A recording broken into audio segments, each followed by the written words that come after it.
Welcome to RN99 news. Singareni గనుల వేలాన్ని ఖండిస్తూ కేంద్ర రాష్ట్ర ప్రభుత్వాలపై మండిపడ్డ సిపిఎం రాష్ట్ర కార్యదర్శి తమ్మినేని వీరభద్రం బొగ్గు గనుల వేలాన్ని అడ్డుకోవడం కోసమే సిపిఎం ఆధ్వర్యంలో బస్సు యాత్ర చేపట్టినట్లు సిపిఎం రాష్ట్ర కార్యదర్శి తమ్మినేని వీరభద్రం అన్నారు. బొగ్గు గనుల వేలాన్ని వ్యతిరేకిస్తూ సిపిఎం ఆధ్వర్యంలో చేపట్టిన బస్సు యాత్ర బెలంపల్లి పట్టణంలోని చౌరస్తా వద్ద నుండి ప్రారంభించారు. ఈ సందర్భంగా ఏర్పాటు చేసిన ప్రారంభ సభలో తమ్మినేని వీరభద్రం మాట్లాడారు.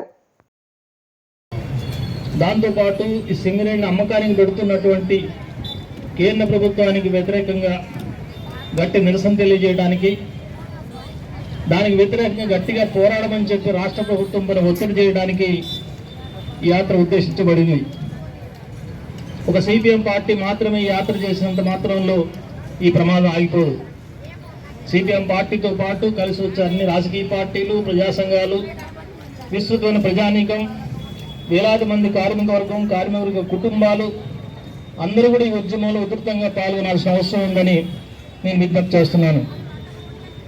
కార్మిక వర్గమే కాదు, ఇతర ప్రజలు కూడా సింగరేణిని రక్షించుకోవడానికి పూనుకోవాలి. ఎందుకంటే సింగరేణి మీద ఆధారపడేది కేవలం అందులో పనిచేసే ఉద్యోగులు, కార్మికులు మాత్రమే కాదు.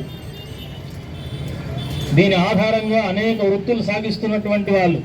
ఇప్పుడు ఇక్కడ కిరాణా షాపులు ఉన్నాయి. ఇక్కడ సింగరేణి లేకపోతే, ఉత్పత్తి లేకపోతే, కార్మికులు లేకపోతే, కార్మికుల కుటుంబాలు లేకపోతే, ఇంకా కిరాణా షాపులు ఏమైతే, హోటళ్ళు ఏమైతే, లేదా ఇతర వ్యాపారస్తులు, పళ్ళ కొట్లు కానీ ఇంకా ఇతర వ్యాపకాలను ఏమైపోతే వాళ్ళ వృత్తి ఏమవుతుంది, వాళ్ళ బ్రతుకు తెరువు ఏమవుతుంది. కాబట్టి ఇది మొత్తం ప్రజానీకానికి నష్టం. ప్రజానీకం యొక్క జీవనాధారాన్ని పొట్టగొట్టేటువంటి చర్య ఇది. మరొక వైపున ఆర్థికంగా చూస్తే ప్రభుత్వ రంగ సంస్థలు అనేవి చాలా కీలకం. ఏ దేశంలో అయినా సరే ప్రభుత్వం చేతిలో ఆర్థిక వ్యవస్థ కొంతన్న పట్టు కలిగి ఉండకపోతే ప్రైవేట్ వాళ్ళు ఇష్టం వచ్చినట్టుగా విజృంభిస్తారు. ఇప్పుడు ఆర్టీసీ బస్సులు ఉన్నాయి, గవర్నమెంట్ కింద ఉన్నాయి. ఆర్టీసీ బస్సులు గవర్నమెంట్ కింద ఉండబట్టి ప్రైవేట్ వాళ్ళు కంట్రోల్లో ఉన్నారు. అది ఈ బస్సులన్నీ ప్రైవేటీకరణ చేస్తే, అన్ని ప్రైవేట్ బస్సుల మీద ఆధారపడాల్సి వస్తే వాళ్ళు ఇష్టం వచ్చిన రేటు నిర్ణయిస్తారు, వాళ్ళు ఇష్టం వచ్చినట్టుగా దోపిడీ చేస్తారు. అంతేకాదు వాళ్ళకి ఇష్టమైన రూట్లలో, లాభాలు వచ్చే రూట్లలోనే ఆర్టీసీ బస్సు నడుపుతాడు. కాబట్టి ఆ రకంగా అనేక గ్రామాల సౌకర్యాలు కోల్పోతాయి. ఈ బస్సు అంటే మనకు స్పష్టంగా అర్థమవుతుంది. సింగరేణి సంస్థ కూడా అట్లాంటిదే. సింగరేణి సంస్థ లాంటివి ప్రభుత్వ రంగ సంస్థలు అనేక ఉన్నాయి ఈ దేశంలో. వాటిని ప్రభుత్వం నిర్వహించుకుంటేనే వాటి నుంచి వచ్చే లాభాలు ప్రభుత్వానికి ఉపయోగపడతాయి, ప్రైవేట్ వాళ్ళ మీద పట్టు సాధించడానికి ఉపయోగపడతాయి. ఆ రకంగా సింగరేణి సంస్థ నుంచి వందల వేల కోట్ల రూపాయలు ప్రతి సంవత్సరం రాష్ట్ర ప్రభుత్వానికి, కేంద్ర ప్రభుత్వానికి ఆదాయం వస్తుంది. కాబట్టి ఇట్లాంటి సంస్థని అమ్మటానికి ఎందుకు పూనుకుంటున్నారు అనేది మనం అందరం ఆలోచించాల్సిన విషయం. దీన్ని అమ్ముతున్నది ఎవరు, దీన్ని అమ్మితే వచ్చే నష్టాలు ఏంటి, వివరాలు ఏంటని చూసినప్పుడు సింగరేణిలో ఈ ప్రాంతం మొత్తం దాదాపు 900 కోట్ల టన్నుల బొగ్గు ఉంది.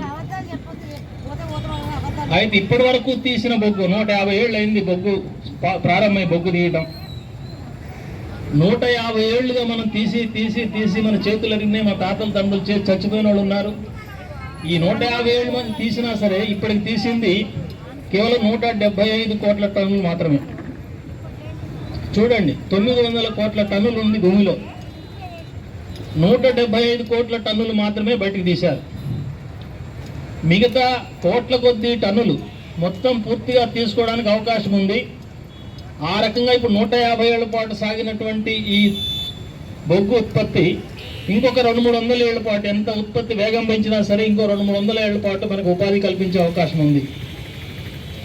ఇంత అపారమైనటువంటి ఖనిజ వనరుని ప్రభుత్వం చేతిలో ఉంచుకోకుండా ప్రైవేట్ వాడికి అప్పచెప్పేస్తే వాళ్ళ ధర పెంచడా, మనకు అందుబాటులో ఉంటాడా?